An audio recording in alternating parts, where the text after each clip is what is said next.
الحمد لله نحمده ونستعينه ونستغفره ونؤمن به ونتوكل عليه ونعوذ بالله من شرور أنفسنا ومن سيئات أعمالنا من يهد الله فلا مضل له ومن يضلله فلا هادي له ونشهد أن لا إله إلا الله وحده لا شريك له ونشهد أن سيدنا وسندنا وحبيبنا ومولانا محمدا عبده ورسوله أما بعد فأعوذ بالله من الشيطان الرجيم بسم الله الرحمن الرحيم سبحان الذي أسرى بعبده ليلا من المسجد الحرام إلى المسجد الأقصى الذي باركنا حوله لنريه من آياتنا إنه هو السميع البصير عن أنس بن مالك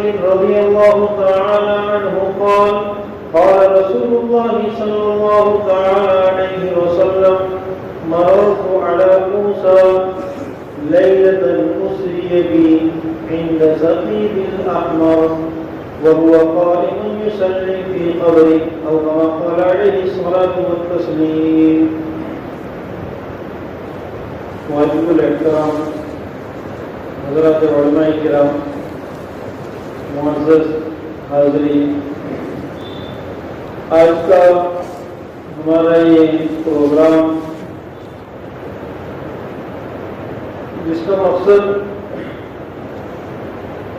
صرف یہ ہے کہ ہم جس دور سے جس زمانے سے گزر رہے ہیں، یہ سوشل میڈیا کا زمانہ ہے، یہاں خبریں بڑی تیزی کے ساتھ پھیلتی ہیں، اور صرف دنیاوی خبریں ہی نہیں بلکہ دین کے معاملات، خصوصاً ہمارے اہل سنہ والجماعت کے نظریات اور اسلامی تاریخ سے وابستہ وہ تمام اہم امور موقع، محل اور مہینے اور ایام کے لحاظ سے مسلمانوں کے پاس اور خصوصاً نوجوانوں کے پاس کثرت کے ساتھ یہ مواد پہنچتا رہتا ہے.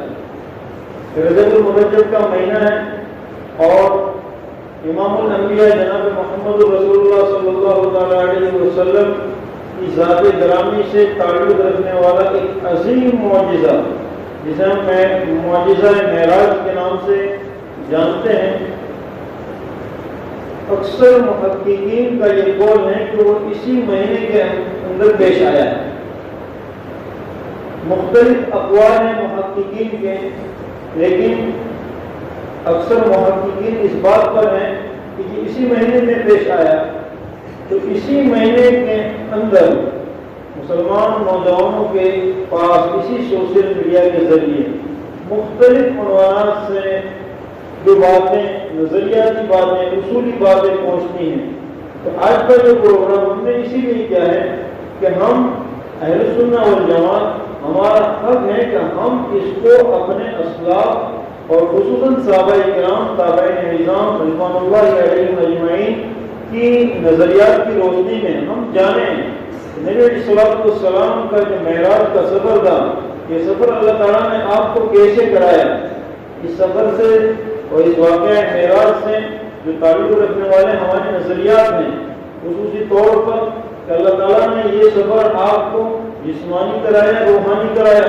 اللہ تعالیٰ اس سفر میں جناب محمد رسول اللہ صلی اللہ علیہ وسلم نے اللہ تعالیٰ کی زیارت کی یا نہیں کی. تو اس تعلق سے سوشل میڈیا پر کچھ جو کلپیں گردش کرتی ہیں، تو ہمارا نوجوان یہ سمجھتا ہے کہ بولنے والا جو ویڈیو میں، کلپ میں، کہ جس کے چہرے پر، جس کا چہرہ باشرہ ہے، جو ایک عالم کے لباس میں نظر آ رہا ہے، تو بولنے والا صرف یہ دیکھتا ہے کہ اس کی زبان پر قرآن اور حدیث کا حوالہ ہے، ان نظریات کا پھر وہ حامل ہو جاتا ہے. مثال کے طور پر ایک کلپ میرے پاس آئی کہ جس میں ایک سائیڈ سوال کرتا ہے کہ نبی علیہ السلام نے اللہ تعالیٰ کی زیارت کی یا نہیں. تو مولانا سب جواب دیتے ہیں کہ اللہ تعالیٰ کی زیارت نہیں کی، حوالہ بخاری مسلم. اب جب یہ بخاری اور مسلم کا نام آتا ہے تو قوم کا وہ نوجوان بخاری اور مسلم، اسے پتا ہے کہ یہ ہمارا موقف ہے، بخاری مسلم حدیث کی صحیح کتاب ہے، تو اس کا وہ قائل ہو جاتا ہے. اور آج کے اس پرفتن دور میں کہ جہاں عوام کا ربط علماء سے انتہائی کم درجہ ہے، ایسے حالات میں اس طرح کے موقع پر اس طرح کے عنوانات ہمارے سامنے تفصیل ہونے چاہیے. لہٰذا میں اپنی بات کو مختصراً آپ حضرات کے سامنے پیش کروں گا کہ جس میں سے چند اہم باتیں ہیں کہ واقعہ معراج اللہ تعالیٰ نے حضرت محمد رسول اللہ صلی اللہ علیہ وسلم کو جو یہ سفر کرایا، یہ سفر جسمانی تھا یا روحانی تھا؟ نمبر 2، نبی صلی اللہ علیہ وسلم نے اس سفر میں اللہ تعالیٰ کی زیارت کی یا نہیں؟ اور اسی طرح نمبر 3 کہ اللہ رب العزت نے آپ کو اس سفر میں جو مسجد اقصیٰ کا ایک اسٹاپ کرایا کہ جہاں آپ نے تمام نبیوں کی امامت کی، کہ مسجد اقصیٰ کی کیا حیثیت ہے، مسجد بیت المقدس کی کیا حیثیت ہے. میں مختصراً اپنے موضوع کو سمیٹتے ہوئے آپ حضرات کے سامنے قرآن حدیث کی روشنی میں چند باتیں عرض کرنا چاہتا ہوں. اللہ تعالیٰ سے دعا ہے کہ اللہ تعالیٰ مجھے کتاب و سنت کی روشنی میں چند باتیں کرنے کی اور ہم تمام کو اس پر عمل کرنے کی توفیق عطا فرمائے. میں نے حضرات کے سامنے مسلم شریف کی ایک روایت پیش کی ہے. اس روایت کا تعلق اسی واقعہ معراج سے ہے کہ جس میں ہمارا ایک اصولی اور بنیادی نظریہ اس حدیث پاک سے وابستہ ہے. اللہ تعالیٰ نے جتنے برگزیدہ بندے اس دھرتی پر اس زمین پر بھیجے ہیں، جتنے نبی اللہ تعالیٰ نے اس دنیا میں مبعوث کیے ہیں، ہر نبی اپنی نبوت کے ساتھ دلیل نبوت لے کر آیا ہے. نبوت الگ چیز ہے، دلیل نبوت الگ چیز ہے. اللہ تعالیٰ نے جن برگزیدہ بندوں کو نبی بنایا ان کو ساتھ میں دلیل نبوت بھی دی ہے. یہ دلیل نبوت کیا چیز ہے؟ یہ دلیل نبوت وہ ہے کہ جس کے ذریعے سے نبی اپنی نبوت کے دلائل پیش کرتا ہے، اپنی نبوت کو مستحکم اور مضبوط کرتا ہے. یہ معجزات ہیں کہ جس کا معنی ہوتا ہے کہ انسان کو عاجز کر دینا. معجزہ کا معنی ہوتا ہے انسان کو عاجز کر دینے والی چیز یا عمل. کہ اللہ تعالیٰ پیغمبروں کو جو معجزے عطا فرماتے ہیں، یہ معجزوں کا مطلب ہوتا ہے کہ اس دھرتی پر کسی انسان میں یہ طاقت نہیں ہے کہ ایسا عمل جو پیغمبر کے ہاتھ پہ ظاہر ہوا ہے کوئی کر کے دکھلائے. اسی لیے اس کو معجزہ کہا جاتا ہے. اور واقعہ معراج حضرت محمد رسول اللہ صلی اللہ علیہ وسلم کا ایک اہم معجزہ ہے. اللہ تعالیٰ نے آپ کو کیوں عطا فرمایا؟ محققین نے لکھا ہے کہ اللہ تعالیٰ اس دھرتی پر جتنا جس کو آزماتے ہیں اتنی ہی رحمت اور بلندی اللہ تعالیٰ عطا فرماتے ہیں. پچھلے پیغمبروں کو بھی اس دھرتی پر آزمایا گیا. ہم نے سیدنا ابراہیم خلیل اللہ علیہ السلام کے متعلق سنا، حضرت موسیٰ علیہ السلام کے متعلق سنا، اور پیغمبروں کا تذکرہ قرآن کریم میں ہے. لیکن آقا انعامدار جناب محمد رسول اللہ صلی اللہ علیہ وسلم فرماتے ہیں کہ جتنا مجھے اس معاملے میں اس دین کی خاطر تڑپایا گیا، ستایا گیا، اور جتنی میری آزمائش ہوئی کسی پیغمبر کی آزمائش اتنی نہیں ہوئی. کہ خود میرے اپنے خاندان کے لوگ خود میرے مخالف ہو گئے. مکہ المکرمہ کے اندر سب سے پہلے آپ کے چچا ابو لہب نے اس بڑے مجمع میں آپ سے یہ الفاظ کہے، یا محمد تبا لک یا محمد الہذا جمع کرنا، کہ یہ وہ الفاظ ہیں کہ جس کا ترجمہ ہم اپنی زبان سے کر نہیں سکتے ہیں. کون کہہ رہا ہے؟ آپ کا چچا کہہ رہا ہے کہ محمد، کہ جس کا مفہوم یہ ہے کہ محمد تیری بربادی ہو گئی، کیا تم نے ہمیں اسی لیے جمع کیا ہے؟ کہ ایسے الفاظ کے جس کو سن کر انسان کا کلیجہ پھٹ آئے کہ آپ کے خاندان کا وہ شخص کہہ رہا ہے کہ جو ایک مربی ہے. اور ہم جانتے ہیں کہ دنیا کے اندر جب کوئی بڑا اپنے چھوٹے کو خاندانی اعتبار سے بڑا اپنے چھوٹے کو ڈانٹتا ہے یا کچھ بولتا ہے تو انسان جو معزز انسان ہوتا ہے وہ خاموش ہو جاتا ہے. نبی علیہ السلام خاموش نے، کچھ جواب نہیں دیا. اور اسی کے بعد آپ کی چچی جمیل نے آپ کے راستوں میں کانٹے بچھائے. یہی آزمائش سے تھی مکہ المکرمہ میں. 3 سال تک شعبہ ابی طالب میں آپ کا بائیکاٹ کیا گیا، سوشل بائیکاٹ کیا گیا. اور اسی طرح جب بائیکاٹ کے بعد آپ نے سوچا کہ مکہ والے چاہے میری دعوت نہیں سنتے، میں طائف والوں کو جا کر دعوت دوں، آپ نے اہل طائف کو دعوت دی، اہل طائف نے آپ کے پیروں سے خون بہایا۔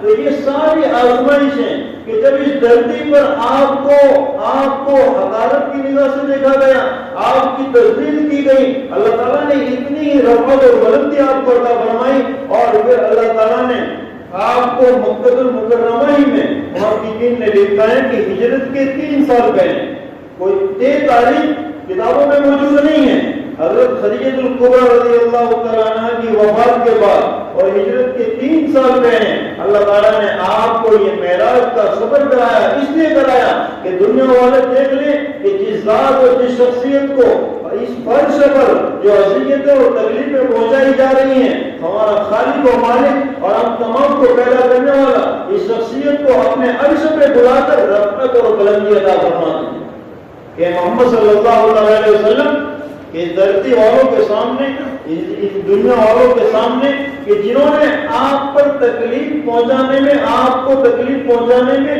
کوئی کسر نہیں چھوڑی، ان کے سامنے ہم آپ کو رفعت اور بلندی عطا فرماتے ہیں۔ اور اللہ تعالیٰ نے اس طرح آپ کو یہ معراج کا سفر عنایت فرمایا۔ یہ معراج کا واقعہ، معراج کا معجزہ ایک ایسا معجزہ ہے جو اس سے پہلے اللہ تعالیٰ نے کسی پیغمبر کو نہیں دیا۔ کسی پیغمبر کو اللہ تعالیٰ نے یہ ایسا معجزہ نہیں عطا فرمایا کہ فرش سے عرش تک بلایا ہو، اللہ تعالیٰ نے اپنا اتنا قرب عطا فرمایا ہو۔ یہ خالص ہمارے نبی حضرت محمد رسول اللہ صلی اللہ علیہ وسلم کو اللہ تعالیٰ نے یہ مقام رفعت اور بلندی عطا فرمایا۔ اس کی ابتدا سورہ بنی اسرائیل کی پہلی آیت میں اللہ تعالیٰ فرماتے ہیں سبحان الذی اسری بعبدہ، کہ اللہ تعالیٰ کی ذات پاک ہے جو راتوں رات کے حصے میں اپنے بندے کو لے گیا۔ کہاں؟ من المسجد الحرام الى المسجد الاقصی، مسجد حرام سے مسجد اقصی کی جانب۔ اب میں اسی کے ساتھ ساتھ اپنی جو چند باتیں تھیں اسی کو بھی آپ حضرات کے سامنے پیش کرتا چلو۔ اللہ رب العزت نے اس آیت کریمہ میں انسانوں کے سامنے، اس دنیا تک کے انسانوں کے سامنے اس بات کو واضح کر دیا کہ یہ معجزہ جو میں نے اپنے پیغمبر کو عطا فرمایا ہے، یہ میں نے آپ کو جسمانی معجزہ عطا فرمایا ہے، کوئی خواب نہیں ہے، یہ کوئی خواب نہیں ہے۔ آج کے دور کے ملحدین اور آج کے دور کے ایسے باطل پرست یہ دعویٰ کرتے ہیں کہ یہ جو آپ کا سفر تھا معراج، یہ ایک خواب تھا، یہ ایک روحانی سفر تھا۔ قرآن کریم کے اعلان کرتا ہے، اللہ تعالیٰ فرماتے ہیں کہ ہم نے اپنے بندے کو یہ سفر کروایا، اور قرآن کریم میں اس کے دلائل موجود ہیں کہ جہاں عبد کا لفظ استعمال ہوتا ہے وہاں روح اور جسم دونوں کا معنی مراد ہوتا ہے، خالص روح مراد نہیں ہوتی۔ قرآن کریم میں اللہ تعالیٰ نے جب فرعون کا ظلم و تشدد بنی اسرائیل پر حد سے زیادہ بڑھ گیا تو حضرت موسیٰ علیہ السلام کو حکم دیا وَلَقَدْ أَوْحَيْنَا إِلَىٰ مُوسَىٰ أَنْ أَسْرِ بِعِبَادِي، اے موسیٰ آپ ہمارے بندوں کو لے کر نکل پڑو۔ یہاں پر حضرت موسیٰ علیہ السلام کو اللہ تعالیٰ نے یہ نہیں فرمایا اے موسیٰ بنی اسرائیل کی روحوں کو لے کر نکل پڑو۔ قرآن بتلا رہا ہے کہ جہاں بھی عبد کا لفظ استعمال ہوا ہے یہاں روح اور جسم دونوں شامل ہیں۔ اللہ تعالیٰ حضرت محمد صلی اللہ علیہ وسلم کی صفت عبدیت کے ساتھ واقعہ معراج کا تذکرہ فرماتے ہیں۔ اسی طرح محققین نے ایک دوسری دلیل لکھی ہے کہ یہ سفر جسمانی تھا، اس کی دلیل قرآن کریم کا یہ لفظ ہے سبحان۔ یہ لفظ سبحان اس وقت استعمال ہوتا ہے جب اللہ کی قدرت پر انسان کو خوشی ہو، تعجب کا اظہار ہو۔ اگر یہ سفر روحانی تھا، ایک خواب تھا، تو خواب تو دنیا میں ہر کوئی انسان دیکھتا ہے اور ہر طرح کا انسان خواب دیکھتا ہے۔ اگر یہ واقعہ اور یہ سفر خواب ہے تو پھر اس میں آپ کا کیا کمال ہے؟ یہ لفظ سبحان بتا رہا ہے کہ پاک ہے وہ ذات جس نے یہ اعجاز اپنے نبی حضرت محمد صلی اللہ علیہ وسلم کو عطا فرمایا۔ اسی طرح تیسری دلیل کہ جب آپ نے یہ سفر کیا تو آپ سفر کر کے جب مکہ المکرمہ واپس لوٹے ہیں اور مکہ المکرمہ کے مشرکین کے سامنے جب یہ بات پہنچی کہ حضرت محمد صلی اللہ علیہ وسلم رات کے ایک حصے میں مسجد حرام سے مسجد اقصیٰ گئے، مسجد اقصیٰ سے ساتوں آسمان کی آپ نے سیر کی اور پھر واپس مسجد اقصیٰ آئے اور پھر آپ مکہ المکرمہ تشریف لائے، مشرکین مکہ کو بڑا تعجب ہوا۔ اب اگر یہ سفر روحانی ہوتا تو مشرکین کو تعجب نہ ہوتا، مشرکین اعتراض نہ کرتے، پتہ چلا کہ آپ کا یہ سفر جسمانی سفر تھا۔ اللہ تعالیٰ نے رات کے تھوڑے سے حصے میں آپ کو اس قدر بڑی سیر کرائی کہ دنیا میں انسان اس عمل سے عاجز ہے، ایسا کوئی نہیں کر سکتا۔ اب یہ واقعہ کیا تھا؟ اللہ تعالیٰ رات کے حصے میں اپنے پیغمبر کو مسجد حرام سے مسجد اقصیٰ لے گئے۔ بخاری شریف میں روایت موجود ہے، نبی علیہ الصلوۃ والسلام اس دن رات میں سیدہ ام ہانی رضی اللہ تعالیٰ عنہا کے گھر پر تشریف فرما تھے اور اسی دن حضرت جبرائیل علیہ السلام کے آنے کا جو انداز تھا بڑا نرالا انداز تھا کہ عام طور پر جب بھی حضرت جبرائیل علیہ السلام وحی لے کر آتے ہیں تو دروازے سے داخل ہوتے ہیں، گیٹ سے داخل ہوتے ہیں، لیکن اس رات حضرت جبرائیل علیہ السلام چھت کو پھاڑتے ہوئے گھر میں داخل ہوئے اور آ کر محمد عربی صلی اللہ علیہ وسلم کے پیروں کو دبایا ہے کہ محمد اٹھیے، اللہ تعالیٰ آپ کو ایک مقام سے مشرف کرنا چاہتا ہے اور آپ کو جگایا، آپ کو بیدار کیا اور وہاں سے آپ کو چاہے زمزم کے پاس لایا گیا۔ حضرت جبرائیل اپنے ساتھ فرشتوں کو لے کر آئے ہیں اور جنت سے ایک تشتری حکمت سے اور علم سے بھری ہوئی ساتھ لائے ہیں اور آپ کے قلب اطہر کو چاک کیا گیا اور آپ کے قلب اطہر کو زمزم سے غسل دیا گیا اور پھر حکمت اور علم سے بھرا ہوا کہ دل آپ کا پاکیزہ دل آپ کے سینے میں رکھا گیا اور آپ کو حتیم میں لے جایا گیا اور حتیم سے ایک سواری کا انتظام کیا گیا کہ جسے ہم براق کے نام سے جانتے ہیں، جسے محققین نے براق کہا ہے۔ یہ جنت کی سواری تھی، یہ سواری یہ جانور گدھے سے بڑا اور کھچر سے چھوٹا تھا، ایک سفید قسم کی نہایت ہی عظیم سواری کہ جس کا انسان دنیا میں تصور نہیں کر سکتا، تیز ترار سواری، جنت کی سواری کا انتظام ہوا اور یہ سفر مسجد حرام سے حتیم سے شروع ہوتا ہے اور حضرت جبرائیل علیہ السلام آپ کو لے کر آگے بڑھتے ہیں اور یقین نے لکھا ہے، میں واقعے کو مختصر کرتا ہوں کہ پہلا اسٹاپ ہوتا ہے کہ مدینہ المنورہ کی آبادی آتی ہے، کھجور کے درخت نظر آتے ہیں، حضرت جبرائیل علیہ السلام پہلا اسٹاپ کرتے ہیں اور محمد عربی صلی اللہ علیہ وسلم کو بتلاتے ہیں، اے محمد اس جگہ کا دیدار کیجئے، اس کی زیارت کیجئے، یہ وہ جگہ ہے جہاں آپ کو ہجرت کرنی۔ اللہ کے نبی علیہ السلام یہاں رک کر 2 رکعت پڑھتے ہیں، پھر یہ سفر آگے بڑھتا ہے، نبی علیہ السلام آگے بڑھتے ہیں، مقام طور پر حضرت جبرائیل علیہ السلام دوسرا اسٹاپ کراتے ہیں کہ یہ وہ جگہ ہے جہاں سیدنا موسیٰ علیہ السلام نے اللہ تعالیٰ سے حلف کلامی کی تھی، یہاں پر رک کر نبی علیہ السلام 2 گانا ادا کرتے ہیں۔ پھر یہ سفر آگے بڑھتا ہے مقام مدین پہ جہاں شعیب علیہ السلام کی پیدائش تھی، یہاں پر پھر تیسرا اسٹاپ ہوتا ہے، یہاں بھی نبی علیہ السلام 2 گانا ادا کرتے ہیں۔ پھر آگے بڑھتے ہیں مقام بیت اللحم کہ جہاں سیدنا عیسیٰ علیہ السلام کی پیدائش تھی کہ یہاں پر چوتھا اسٹاپ ہوتا ہے، یہاں بھی آپ 2 گانا ادا کرتے ہیں اور پھر یہ سفر آگے بڑھتا ہے اور مسجد اقصیٰ بیت المقدس پر آپ کا اسٹاپ ہوتا ہے اور حضرت جبرائیل علیہ السلام آپ کی سواری کو اس جگہ پر باندھتے ہیں جہاں انبیاء کی سواریاں باندھی جاتی ہیں اور اس طرح آپ کو پہلا اسٹاپ جس کو محققین نے محدثین نے اسراء کہا ہے، سفر یہ سفر کا نام جو مسجد حرام سے مسجد اقصیٰ تک ہوا، یہ سفر کا نام سفر اسراء ہے کہ اس طرح 5 اسٹاپ ہوئے اور ہر جگہ آپ نے نماز 2 گانا ادا کی ہیں۔ اسی سے فقہاء کرام نے ایک مسئلہ بھی لکھا ہے کہ دنیا میں وہ جگہیں جو بابرکت جگہ ہیں جہاں انبیاء علیہ السلام کی پیدائش ہوئی ہے، جہاں اللہ کے برگزیدہ اور نیک بندوں کا گزر ہوا ہے، ان کے وہ مکانات ہیں کہ ایسی بابرکت جگہ پر اگر انسان پہنچتا ہے تو 2 گانا شکرانے کا نفل کے طور پر ادا کرنا یہ مستحب ہے، جائز ہے۔ نبی علیہ السلام نے ہر مقام پر 2 گانا ادا کیا ہے اور مسجد اقصی پر جب آپ پہنچتے ہیں، اللہ تعالیٰ نے اپنے محبوب صلی اللہ علیہ وسلم کو، اللہ تعالیٰ آج فرش والوں کو دکھانا چاہتا تھا کہ جس شخصیت کو، جس ذات کو تم نے ذلیل کرنے کا ارادہ کر لیا ہے، ٹھان لیا ہے، ہر طرح کی تکلیفیں پہنچانی تم نے ٹھان لی ہے، کہ اب دیکھو اے دنیا والوں کہ میں میرے محبوب کو کتنی رفعت اور بلندی عطا فرماتا ہوں۔ اللہ تعالیٰ نے اس دن تمام پیغمبروں کو مسجد اقصی میں جمع کر دیا، بیت المقدس میں تمام پیغمبروں کو جمع کر دیا۔